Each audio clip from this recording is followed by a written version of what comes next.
नमस्कार मेरे YouTube के श्रोता साथियों। मैं रवि कुमार राठौर, रात का राही, आप सभी का बहुत बहुत स्वागत करता हूँ। दोस्तों, आज हम सुनेंगे मुंशी प्रेमचंद्र जी द्वारा लिखी कहानी आखिरी मंजिल। इस कहानी में प्रेमचंद जी ने एक प्रेमी युगल जोड़े कि आपसी प्रेम का बड़ा ही मार्मिक ढंग से वर्णन किया है।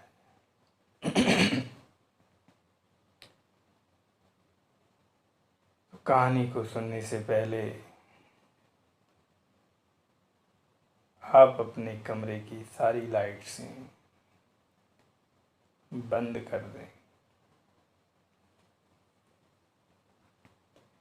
अब अपने बिस्तर पर आराम से लेट जाएं। शरीर को बिल्कुल आराम की अवस्था में कर लें। अपने मन मस्तिष्क से दिन भर की सारी समस्याओं को निकाल दें।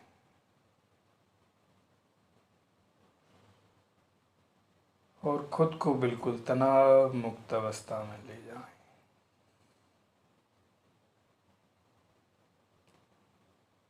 अब अपने जीवन का कोई खुशनुमा पल याद करते हुए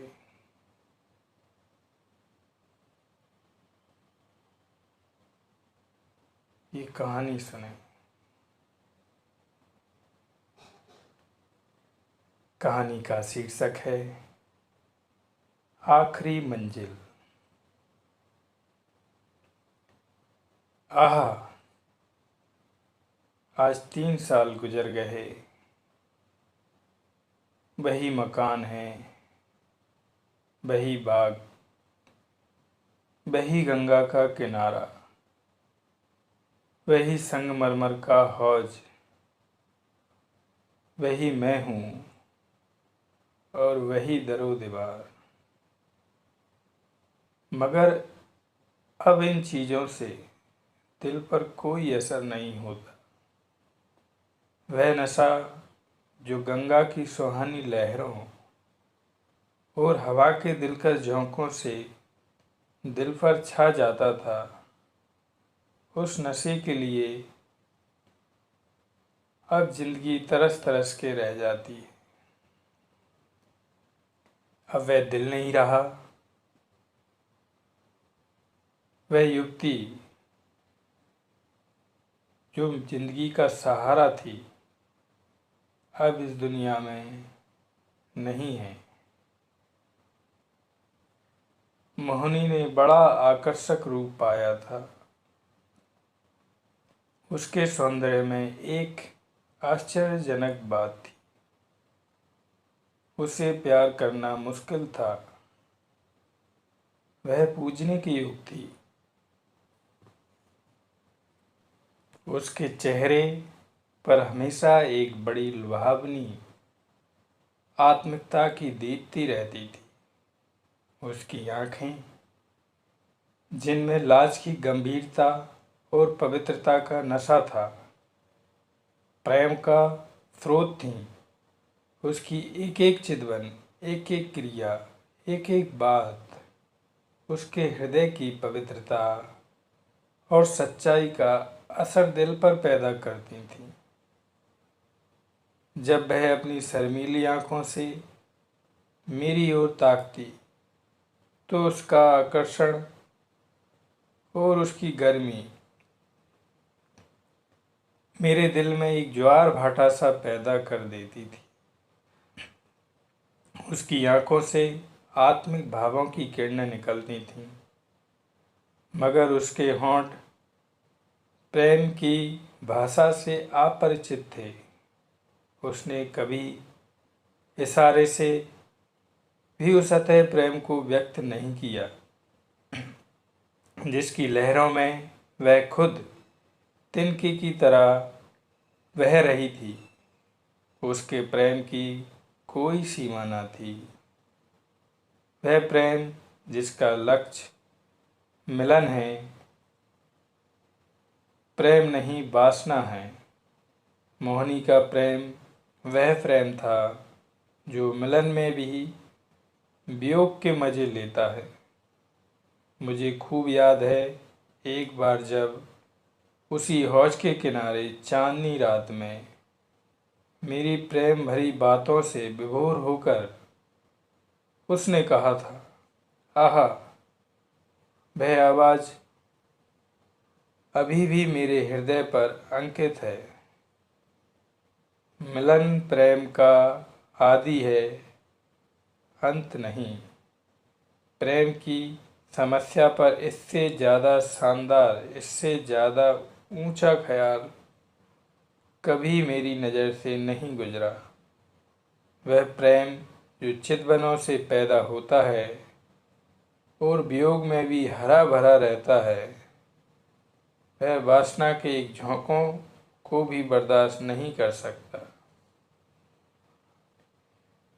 संभव है कि यह मेरी आत्मस्तुति हो, मगर वह प्रेम जो मेरी कमजोरियों के बावजूद मोहिनी को मुझसे था, उसका एक कतरा भी मुझे बेसुध करने के लिए काफ़ी था। मेरा हृदय इतना विशाल ना था। मुझे आश्चर्य होता था कि मुझ में वह कौन सा गुण है जिसने मोहिनी को मेरे प्रति प्रेम से बेहाल कर दिया था। सौंदर्य, आचरण की पवित्रता, मर्दानगी का जौहर, यही वह गुण हैं जिन पर मोहब्बत निछावर होती है। मगर मैं इनमें से एक पर भी गर्व नहीं कर सकता था। शायद मेरी कमजोरियां ही उस प्रेम की तड़प का कारण थीं। मोहिनी में वह अदाएं न थीं जिन पर रंगीली तबीयतें फिदा हो जाया करती हैं। तिरछी चितवन, रूप गर्भ की मस्ती से भरी हुई आँखें, दिल को मोह लेने वाली मुस्कुराहट, चंचल वाणी, इनमें से कोई चीज़ उसमें ना थी। मगर जिस तरह की मध्यम सुहानी रोशनी में भी कभी कभी फुहारें पड़ने लगती हैं, उसी तरह निश्चल प्रेम में उसके चेहरे पर एक उदास मुस्कुराहट कौंध जाती और आंखें नम हो जाती। यह अदा न थी, सच्चे भावों की तस्वीर थी जो मेरे हृदय में पवित्र प्रेम की खलबली पैदा कर देती थी। शाम का वक्त था, दिन और रात गले मिल रहे थे। आसमान पर मतलबी घटाएं छाई हुई थीं और मैं मोहिनी के साथ उसी हौज के किनारे बैठा हुआ था। ठंडी ठंडी बयार और मस्त घटाएं हृदय के किसी कोने में सोए हुए प्रेम के भाव को जगा दिया करती हैं। वह मधुबालापन जो उस वक्त हमारे दिलों पर छाया हुआ था, उस पर मैं हजारों होशमंदियों को कुर्बान कर सकता हूँ। ऐसा मालूम होता था कि उस मस्ती के आलम में हमारे दिल बेताब होकर आँखों से टपक पड़ेंगे। आज मोहिनी की जवान भी संयम की बेड़ियों से मुक्त हो गई थी और उसकी प्रेम में डूबी हुई बातों से मेरी आत्मा को जीवन मिल रहा था। एकाएक मोहिनी ने चौंक कर गंगा की तरफ देखा। हमारे दिलों की तरह उस वक्त गंगा भी उमड़ी हुई थी। पानी की उस उद्विग्न उठती गिरती सतह पर दिया ऐसे बहता हुआ चला जाता था और उसका चमकता हुआ अक्स थिरकता और नाचता एक पुंचल तारे की तरह पानी को आलोकित कर रहा था। आहा, उस नन्ही सी जान की क्या बिसात थी। कागज के चंद पुर्जे, बांस की चंद तीलियां, मिट्टी का एक दिया, जैसे किसी की अतृप्त लालसाओं की समाधि थी, जिस पर किसी दुख बांटने वाले ने तरस खाकर एक दिया जला दिया था। मगर वह नन्ही सी जान, जिसके अस्तित्व का कोई ठिकाना न था, उस अथाह सागर में उछलती हुई लहरों से टकराती, भंवरों से हिलोरे खाती, शोर करती हुई लहरों को रौंदती चली जाती थी। शायद जल देवियों ने उसकी निर्बलता पर तरस खाकर उसे अपने आंचलों में छिपा लिया था। जब तब वह दिया झिलमिलाता और टिमटमाता, हमदर्द लहरों से झकोरे लेता दिखाई दिया। मोहनी टकटकी लगाए खोई सी उसकी तरफ ताकती रही। जब वह आंख से ओझल हो गया तो वह बेचैनी से उठ खड़ी हुई और बोली, मैं किनारे पर जाकर उस दिए को देखूंगी। जिस तरह हलवाई की मनभावन पुकार सुनकर बच्चा घर से बाहर निकल पड़ता है और चाव भर आंखों से देखता और अधीर आवाज़ों से पुकारता उस नेमत के थाल की तरफ दौड़ता है, उसी जोश और चाव के साथ मोहनी नदी के किनारे दौड़ी। बाग से नदी तक सीढ़ियाँ बनी हुई थीं। हम दोनों तेजी के साथ नीचे उतरे और किनारे पहुंचते ही मोहनी ने खुशी के मारे उछलकर जोर से कहा, अभी है, देखो वह निकल गया। वह बच्चों जैसा उत्साह और उद्विग्न अधीरता जो मोहनी के चेहरे पर उस समय थी, मुझे कभी ना भूलेगी। मेरे दिल में सवाल पैदा हुआ, उस दिए से ऐसा हार्दिक संबंध, ऐसी बेहलता क्यों? मुझ जैसा कवित्व शून्य व्यक्ति उस पहेली को जरा भी न समझ बूझ सका। मेरे हृदय में आशंकाएं पैदा हुईं। अंधेरी रात है, घटाएं उमड़ी हुई, नदी बाढ़ पर, हवा तेज। यहाँ इस वक्त ठहरना ठीक नहीं। मगर मोहनी, वह चाप भरे भोलेपन की तस्वीर उसी दिए की तरफ आंखें लगाए चुपचाप खड़ी थी। और वह उदास दिया ज्यों का त्यों हिलता मचलता चला जाता था, न जाने कहाँ, किस दिशा, किस देश को। मगर थोड़ी देर के बाद वह दिया आंखों से ओझल हो गया। मोहनी ने निराश स्वर में पूछा, गया, बुझ गया होगा।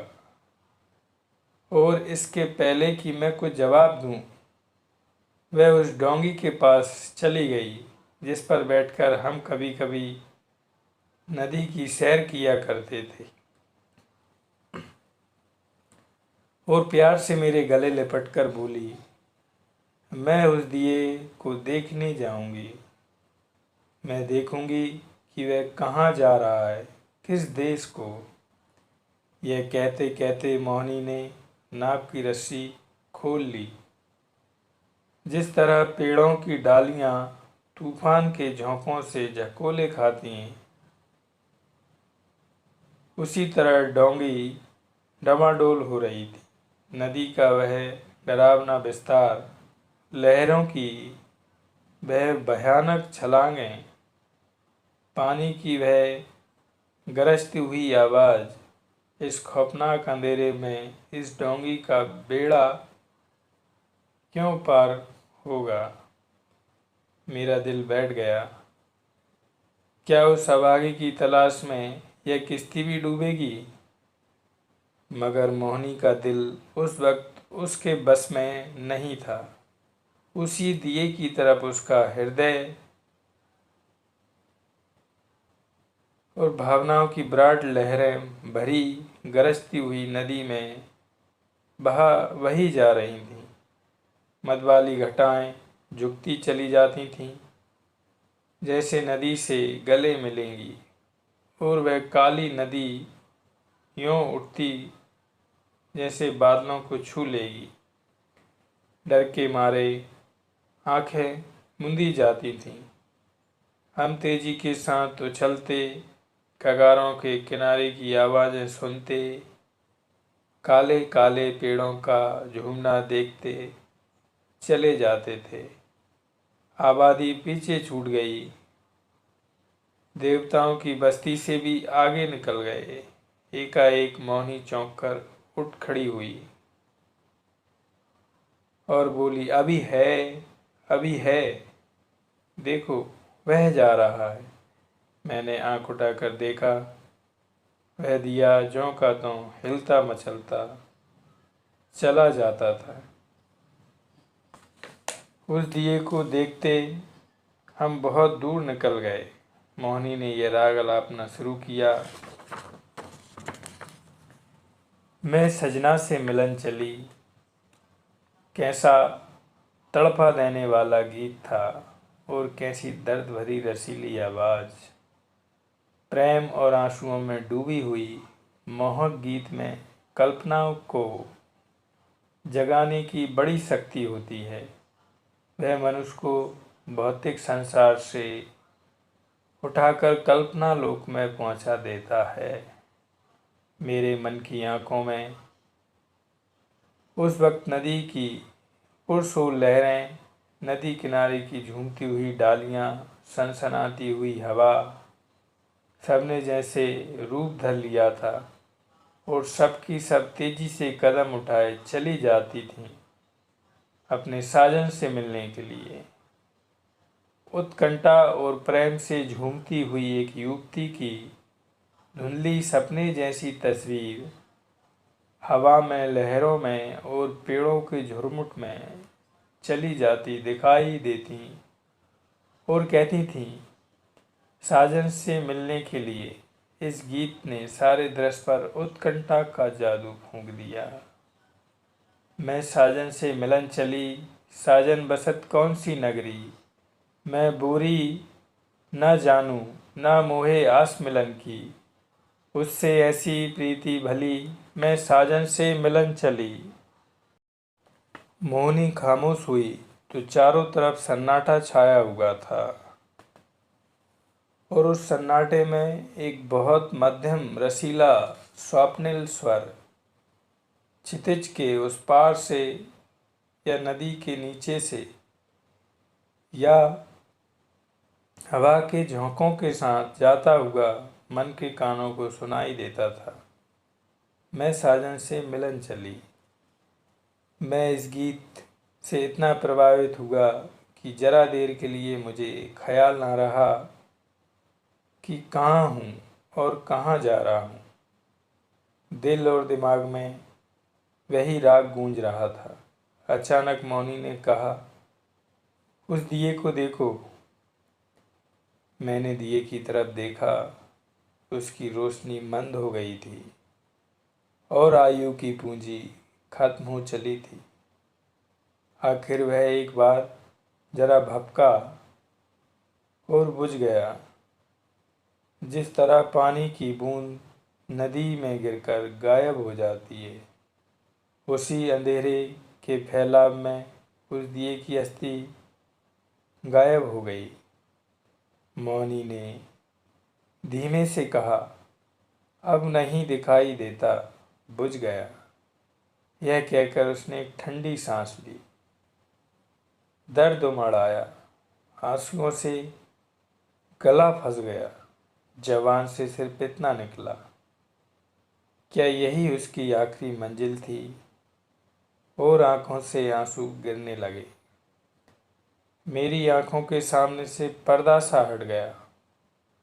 मोहिनी की बेचैनी और उत्कंठा, अधीरता और उदासी का रहस्य समझ में आ गया, और बरबस मेरी आंखों से भी आंसू की चंद बूंदें टपक पड़ी। क्या उस शोर भरे खतरनाक तूफानी सफर की यही आखिरी मंजिल थी? दूसरे दिन मोहनी उठी तो उसका चेहरा पीला था। उसे रात भर नींद नहीं आई थी। वह कवि स्वभाव की स्त्री थी। रात की इस घटना से उसके दर्द भरे भावुक हृदय पर बहुत असर पैदा किया था। हंसी उसके होठों पर यूं ही बहुत कम आती थी। हाँ, चेहरा खिला रहता था। आज से वह हंसमुखपन भी विदा हो गया। हरदम चेहरे पर एक उदासी छाई रहती और बातें ऐसी जिनसे हृदय छलनी होता था और रोना आता था। मैं उसके दिल को इन ख्यालों से दूर रखने के लिए कई बार हंसाने वाले किस्से लाया, मगर उसने उन्हें खोलकर भी ना देखा। हाँ, जब मैं घर पर ना होता तो वह कवि की रचनाएं देखा करती, मगर इसलिए नहीं कि उसे पढ़ने से कोई आनंद मिलता था, बल्कि इसलिए कि उसे रोने के लिए ख्याल मिल जाता था। और वह कविताएं जो उस जमाने में उसने लिखी, दिल को पिघला देने वाले दर्द भरे गीत हैं। कौन सा व्यक्ति है जो इन्हें पढ़कर अपने आंसू रोक लेगा? वह कभी कभी अपनी कविताएं मुझे सुनाती और जब मैं दर्द में डूबकर उनकी प्रशंसा करता तो मुझे उसकी आंखों में आत्मा के उल्लास का नशा दिखाई पड़ता। हंसी, दिल लगी और रंगीली मुमकिन है कुछ लोगों के दिलों पर असर पैदा कर सके, मगर वह कौन सा दिल है जो दर्द के भावों से पिघल न जाएगा? एक रोज हम दोनों इसी बाग की सैर कर रहे थे।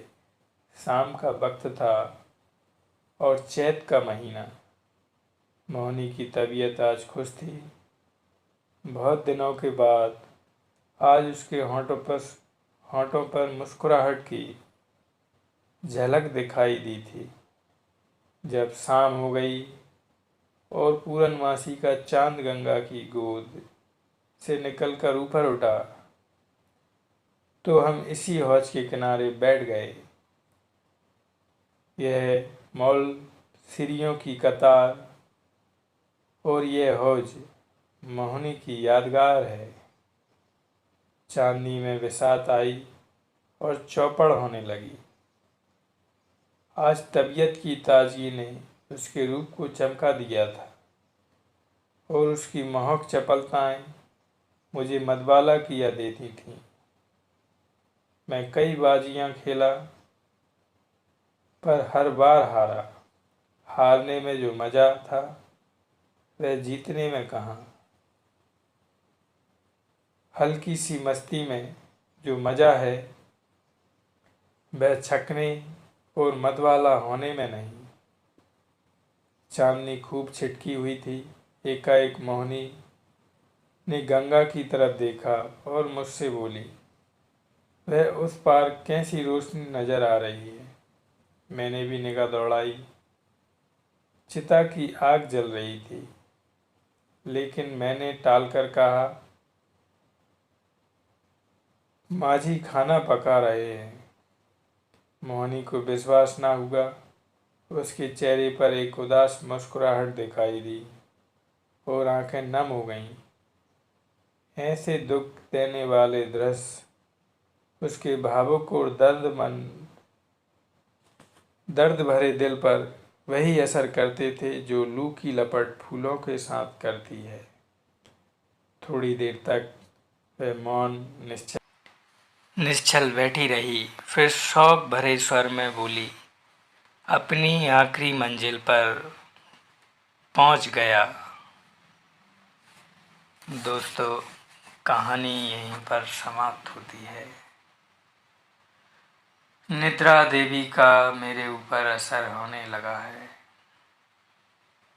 आप पर भी शीघ्र निद्रा देवी अपनी कृपा करें। शुभ रात्रि।